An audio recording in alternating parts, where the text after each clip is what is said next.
Well, everyone, as most of you know, iPod Touches are one of those types of devices that are very, very interesting. I really don't think iPods are necessarily the first devices that people are thinking about buying anymore, but the thing to keep in mind here is that with something like the iPod Touch, this is one of those types of devices where I look at and I'm like, you know what, it probably would not be a device that is worth buying pretty much in any capacity as of this point. Now, back in the day, what iPod Touches were, where they were just like a little bit more of like a less featureful iPhone. So they were basically like iPhones, but they weren't as powerful as iPhones, and they didn't really make calls or messages. You could actually iMessage, but you couldn't text message. A lot of the original iPods didn't have cameras. So they were basically just like essentially a device that parents would give their kids if they wanted some sort of MP3 or MP4 player. That was kind of the consensus of what an iPod was. Then for a while after, Apple really didn't even feel like refreshing it. They ended up making the iPod Touch 7th gen, which was the last one. And since then,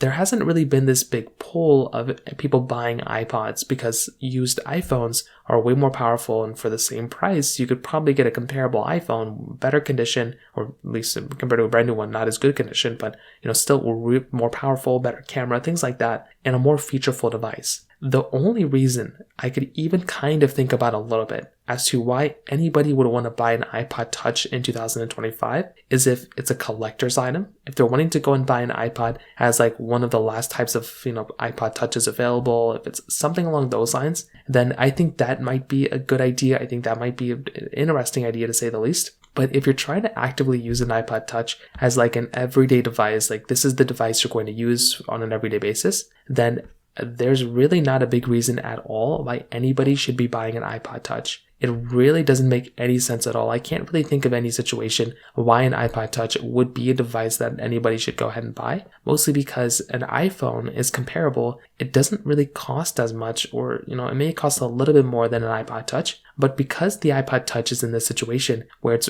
not as powerful, it's not supported with software anymore, there's not really a big point as to why to get an iPod Touch from any standpoint besides a collector's item. So keep that in mind. That's just kind of one of those things to kind of keep in mind here, but that's kind of my answer to this, year-old question. If you have any other thoughts or questions, please let me know in the comment section below. Hit the like button, that'll mean so much, but definitely hit that subscribe button. More importantly than everything else, I love every single one of you guys. Hopefully I'll catch you guys in the next video. Peace out till then.